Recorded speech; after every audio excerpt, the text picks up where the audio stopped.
বিয়ে করে কি পাইছেন? প্রথমত একটা বউ পাইছেন, দ্বিতীয়ত সারাদিনে ফোন দিয়ে তো কেউ আগে খবর নিত না। এখন হুটহাট ফোন দিয়ে একজন বলে, এই কোথায় তুমি, জলদি বাসায় আসো, তখন আপনার নিজেকে গুরুত্বপূর্ণ ব্যক্তি মনে হয়। তৃতীয়ত পাইছেন একজন রাঁধুনি, আপনার পছন্দের খাবারগুলো আপনার বউ মন মতো করে রান্না করে, মন্দ বলার কোনো সুযোগ নাই, তা না হলে খুন্তির মিষ্টি মিষ্টি বাড়ি খাবেন। তারপর পাইছেন বউ নামের একটা ওয়াশিং মেশিন, আপনার কাপড়গুলোও সে পরিষ্কার করে। আর আপনার উপর যদি কোনো রাগ অভিমান থাকে তাহলে আপনাকে মারবেও না, আপনাকে কষ্টও দিবে না। সব রাগ অভিমান আপনার কাপড়ের উপর লাফালাফি করে সে শেষ করবে।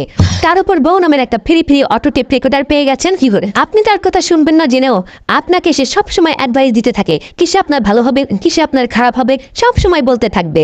আপনাকে নিয়ে সারাদিন যে চিন্তা করে। প্রতি সপ্তাহে খুব বড় সড়ো করে আপনাকে একটা বাজারের লিস্ট ধরিয়ে দেওয়া হয়, যাতে আপনি কম খরচে কিভাবে বেশি জিনিস কিনতে পারেন। তারপরে আপনার নিজের ঘরে আপনি রাত 10টার পরে ঢুকতে পারবেন না, সেই জন্য একটা বউ নামের দারোয়ান আপনি পেয়ে গেছেন। বউয়ের সাথে সাথে শ্বশুর শাশুড়ি শালা শালি পেয়ে গেছেন, যারা অপরিচিত হয়েও আপনার খুব আপন হয়ে গেছে। তারপর পেয়েছেন একটা বাচ্চা, বাবা বলে যখন লাভ দিয়ে কোলে ওঠে। বাগানে ফুল ফুকিয়ে মালির যেরকম আনন্দ হয়, ঠিক ওই রকম স্বর্গীয় শান্তি এবং সুখ বউ আপনাকে দিয়েছে।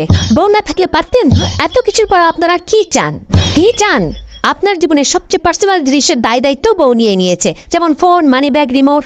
কোনো কিছু নিয়ে আপনাকে চিন্তা করতে হয় না, সবকিছু আপনার বউ সামাল দিয়ে রাখে। তারপরে তো আরো অনেক কিছুই আছে, যেমন বউয়ের কাছ থেকে পাওয়া দুষ্টু মিষ্টু কত ভালোবাসা।